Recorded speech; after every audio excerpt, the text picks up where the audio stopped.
Hari Om. In today's lesson, we will carry on with chapter 11 from verse number 11.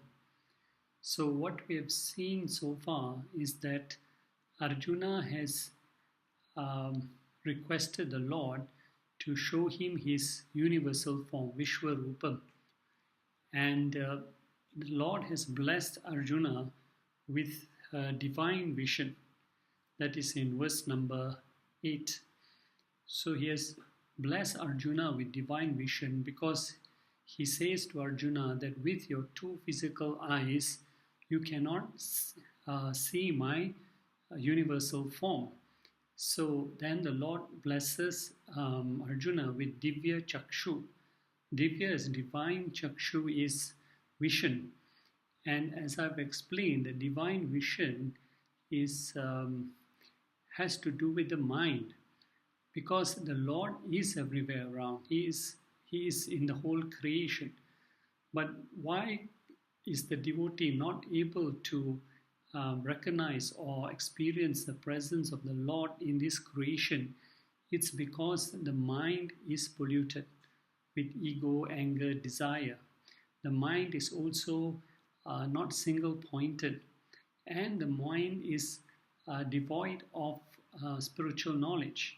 So when the Lord says to Arjuna that I will give you this divine vision, what he means to say is I will purify your mind, I will make your mind single-pointed so that you are able to experience me in this creation.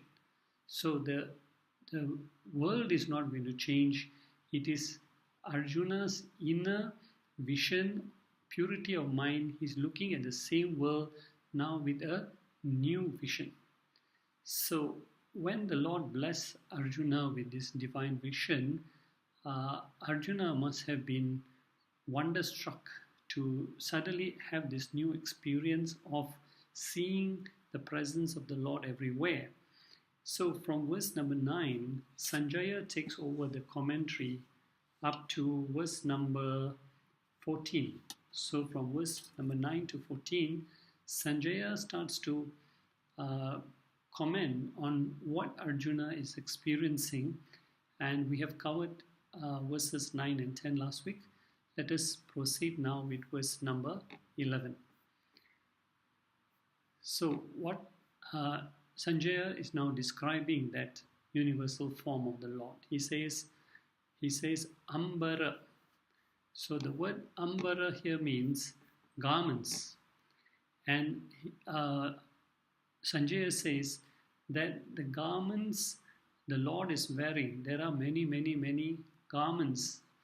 And Malyam are the garlands. So there are many garments, clothing, and there are many garlands, flowers. And we should understand that it is not that the Lord is wearing various types of garments, but basically what it means is that everywhere where you see people wearing garments, that is the appearance of the Lord. That is the presence of the Lord.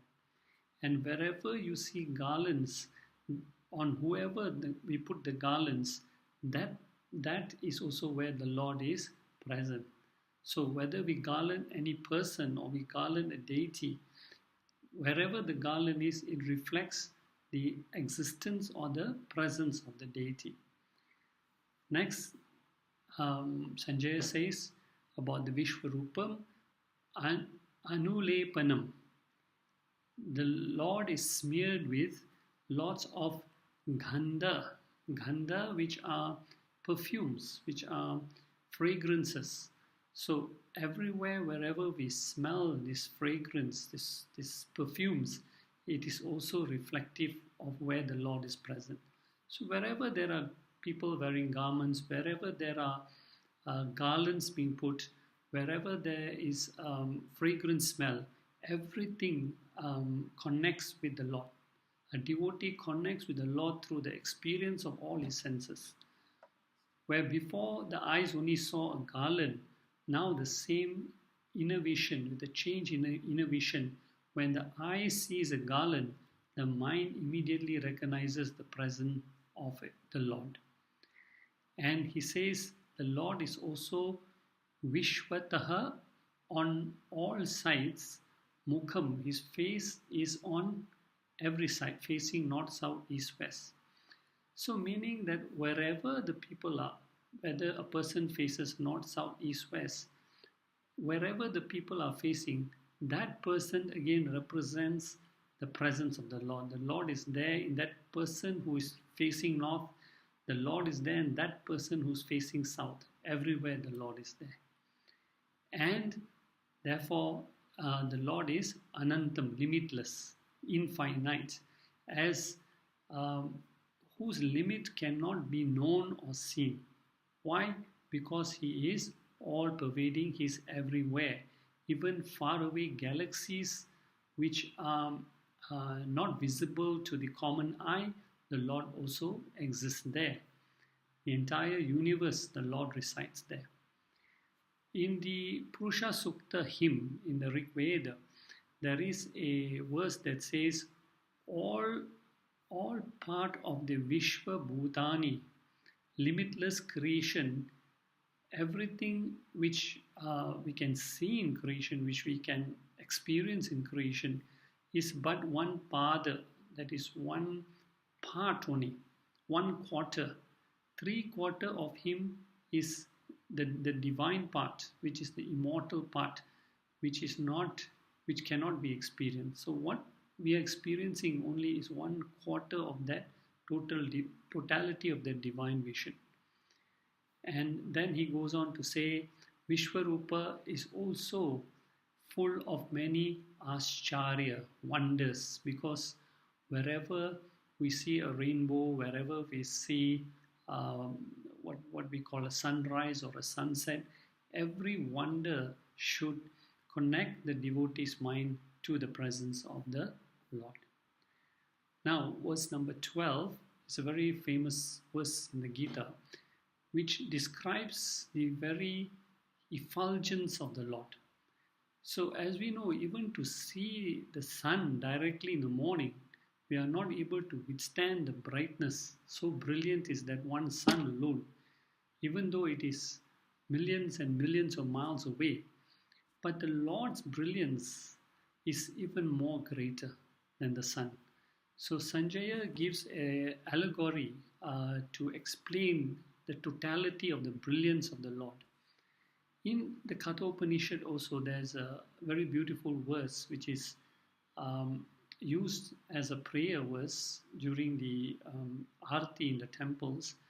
And the verse goes like this: Na tatra surya bhati na chandra tarakam nema vidyuto bhanti kutoyam agnihi tam eva bhantam anubhati sarvam tasya bhasha sarvam idam vibhati.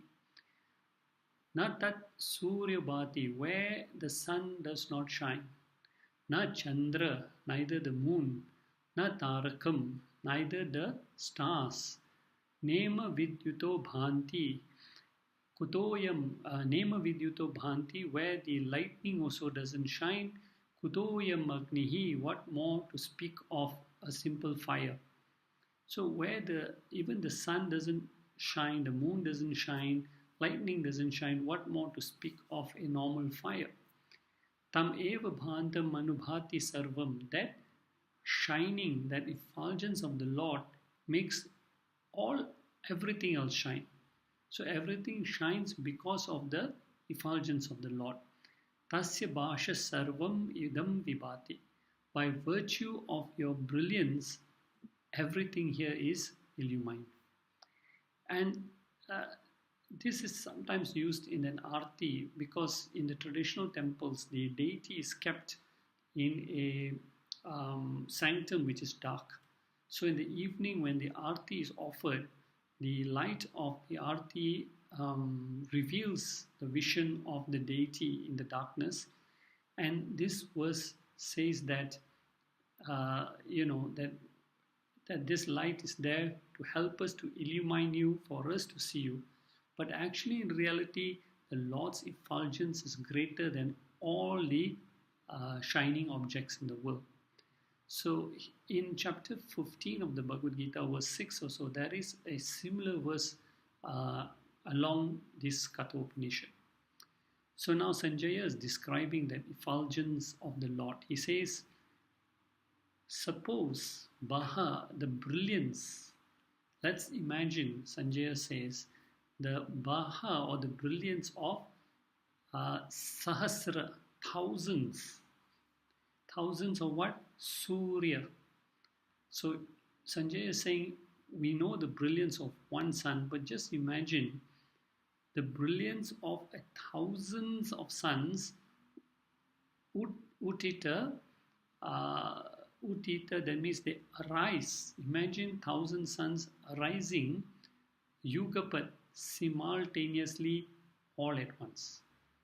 So Sanjay is saying, just imagine the brilliance when 1,000 suns arise simultaneously. Interestingly, Robert Oppenheimer, when he witnessed the explosion of the first atom bomb, quoted this verse and also chapter 11, verse 32. So we can only imagine the brilliance of the Lord by imagining the brilliance of 1,000 suns shining forth all at once. So Sanjay says that can perhaps be compared to the brilliance of the Lord. He says Mahatma, here the word Mahatma refers to the Vishwarupa. Okay, Mahatma, the Lord with the infinite body. So the brilliance of the Lord can be compared to the brilliance of 1,000 suns arising simultaneously. So he says the brilliance of the Lord is equal to the Sadrisi, is similar to these 1,000 suns. So here Sanjaya has described the very brilliance of the Lord.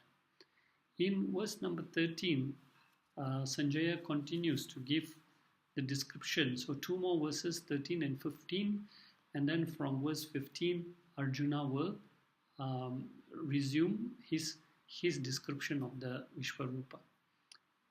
So here in verse number 13, Sanjaya describes the infinite body of the Lord, which is like infinite space. So he says Krishnam. Krishnam means the entire Jagata, the entire universe. What did Arjuna see? He saw the entire creation, the entire universe, ekastam, in one place. That means he saw everything in one. He saw it in the body, the infinite body of the Lord. So actually what he was experiencing, everything is nothing but the Lord. Wherever he turned his eyes, whatever he could see, connected him to the Lord. And what type of universe did Arjuna see? What was he experiencing? Aneka, a divided universe, because there are so many shapes, size, form, colors in the universe. But to Arjuna, that same divided universe he was seeing as one. Diversity in unity. So Aneka, many levels. Okay, that means human creation, insects, animals, trees, etc. And where did he see all this? He saw this in the sarire, in the body of the Deva, in the body of the Lord. So everything to him was part and parcel of that divinity. So, and at that time, Tada Pandava, at that time, when, what does Sanjaya mean when he says Tada? At that time, Pandava referring to Arjuna, when the Lord blessed Arjuna with the Divya Chakshu, Sanjaya says this is what Arjuna was experiencing. So now in this verse 14, Sanjaya will conclude his what you call description of the Vishwarupa, and then Arjuna will take over. So as I want to emphasize again, the world is not changing, the world does not change. It is the devotee who has been purified looking at the same world with a new vision. Just like Ravan saw Rama, Rama was divine, but Ravan saw Rama with only through the mind or through the eyes of hatred. But the devotee sees the same Lord Rama and it invokes a sense of devotion and love in him. So it all comes back to the state of the mind. So now let us look at verse number 14. He says, Tatha, then. What does he mean by Tatha then? When Arjuna was gifted with this vision, what was his emotion? So Sanjaya says he was avishtaha, he was filled with vishmaya, with wonder, with great, what we call reverence, with great emotions, with great love and devotion. The same world didn't change, but now with Arjuna's new vision, the vision of seeing the God, of seeing the Lord everywhere, made him filled with wonder, Vishmaya. And Sanjaya goes on to describe the physical change in Arjuna also, not only at the mental level, but at physical level. He says, Rishta Roma. Roma means Arjuna's hairs were Rishta, they were standing. Now, if you recall this same description of Arjuna's hair standing, if you go back to chapter 1, verse 29, at that time also Arjuna's hair was also standing. The word used was Roma Harshas, hair standing on end. But there, the cause of Arjuna's hair standing on end was different. In that place, Arjuna's hair was standing on end because of the fear of fighting and causing the death of his beloved ones. So in chapter 1, his hair was standing out of fear because he couldn't bring himself up to go into the battle and kill his beloved people. But now Arjuna's hair is standing in wonder of seeing the whole world as nothing but the Lord. That oneness in the whole creation is his. And what does Arjuna do when he is overcome with this emotion? His hair is standing on end. He is filled with wonder. He respectfully pranamya. He bows down. So there's a prefix pra to indicate that he bowed down with intense respect and devotion. With the sudden change and transformation, when somebody realizes the presence of the Lord everywhere, so this is what the emotion that made Arjuna bow down. Bow down what? Sirasa, his head. Okay, he bowed down his head, Devam, to the Lord. He bowed down his head, Pranamya, Sirasa, bowed down his head to the Lord. That means to Krishna who was standing in front of him. And then what else did he do? Kritanjalir. Kritanjalir means joining the two hands, the two palms together as a form of salutation. So Kritanjalir means the palms joined together. Now this Kritanjalir, actually the two palms joined together, whenever we go and pray, we put our two palms together, is a very powerful mudra actually. It is called the Anjali mudra. So whenever we bring the two palms together, it is a form of a mudra known as Anjali mudra, and it's a very powerful mudra to calm the mind. It connects the mind and the intellect.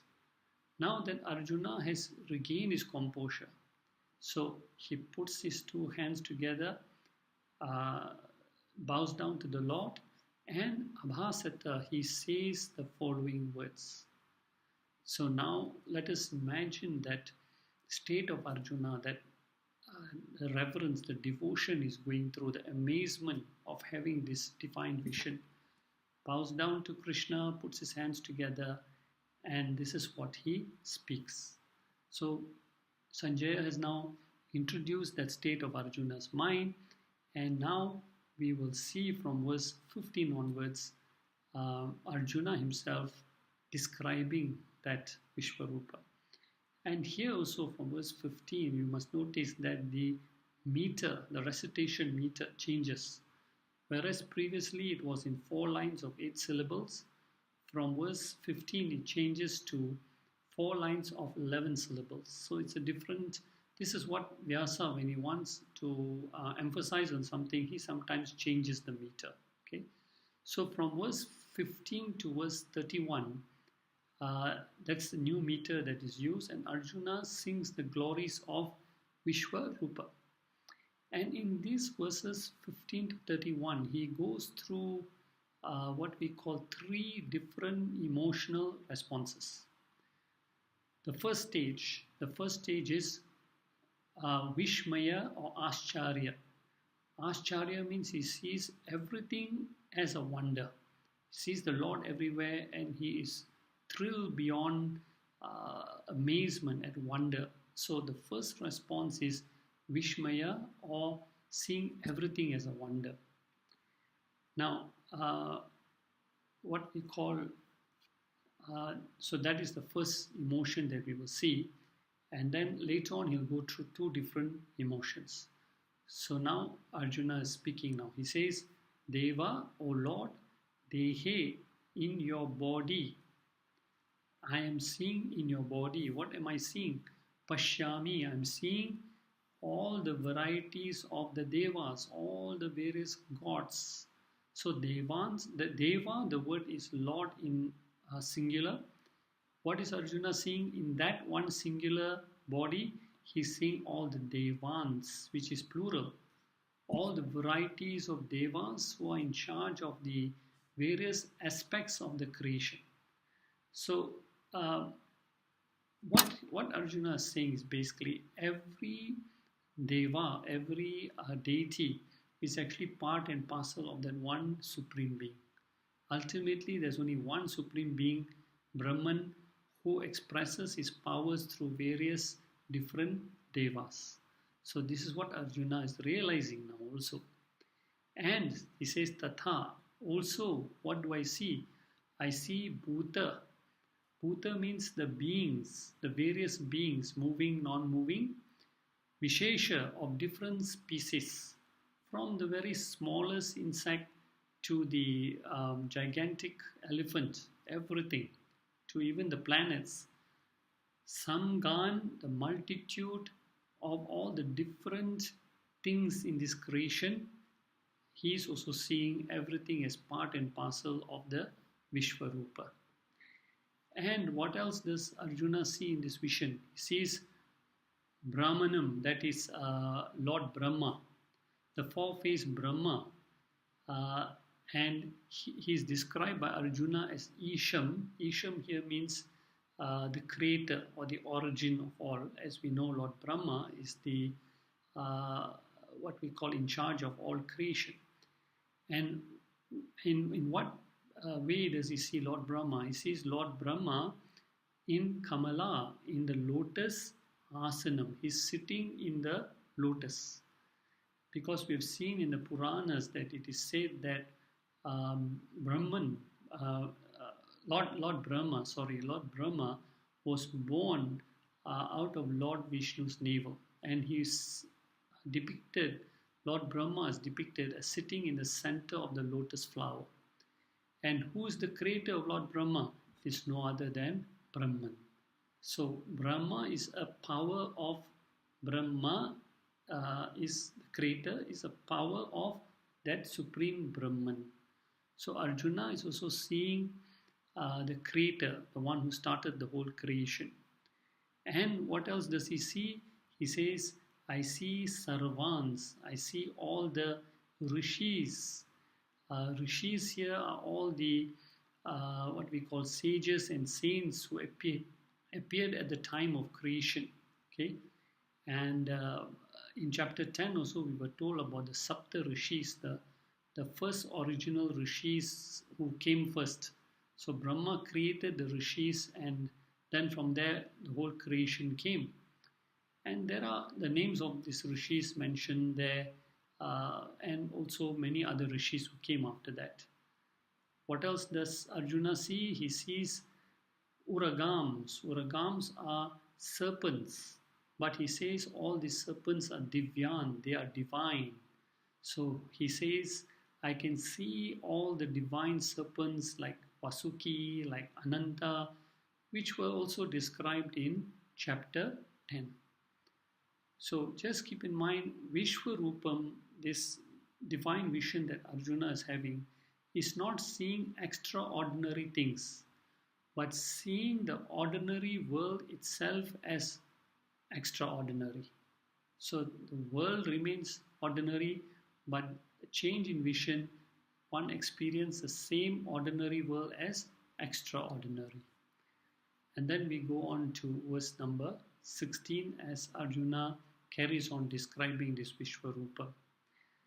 So, he's, what else does he see? He says, Pashyami, I see Tvam, you, O Lord.